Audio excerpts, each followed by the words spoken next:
All right, so in this scenario, I will be walking by a patient's room.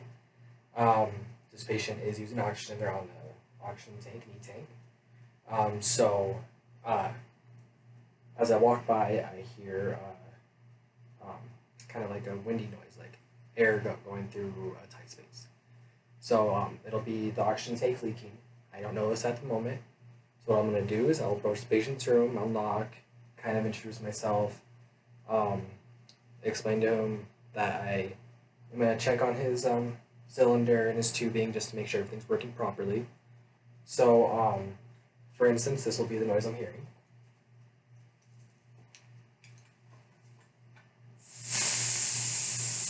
And so, say this noise is continuous and the patient is obviously in distress. I check their sats, say their SpO2 is sitting at 82. So there's something obviously wrong. The patient's not getting oxygen from the tank. So what I'm going to do is I will check the tubing. So we'll say they're on a nasal cannula, and we'll just kind of check, make sure there's no air coming out of this. And then next thing we'll need to go check is the regulator. So we'll want to shut that off, and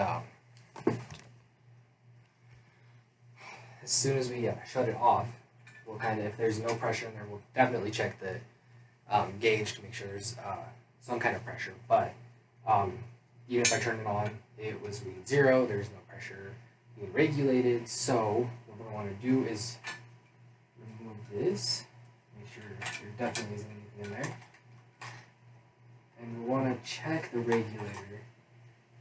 And there are 2 washers, and one of them you definitely can't see. It's right up here, but that's not as much of a worry. However, right here, that is missing a ring, and without that, it does not fully, the cylinder isn't fully closed. There's definite leak, and the washer, so say this is a brand new washer. So say the washer isn't in there, or it can be cracked. Say it is in there and it is cracked. Will make that type of leak. That'll make that sound. So the way to fix that is to get a brand new washer, or could just get a new regulator overall. However, this would be like easier fix. And you'll place a brand new one back in there because you don't want to use a cracked one. You don't want to leave it without one. You want to make sure the patient is being taken care of. Alright, so then we'll place it back on. Make sure it all lines up. I don't want to twist this on too tight. Alright, then just crack it open. And there you go, there is no leak. There should be, once I turn this on, 1.5, there's air going through, plug the tubing back in, monitor the patient, check their SpO2, until it is up to where it needs to be.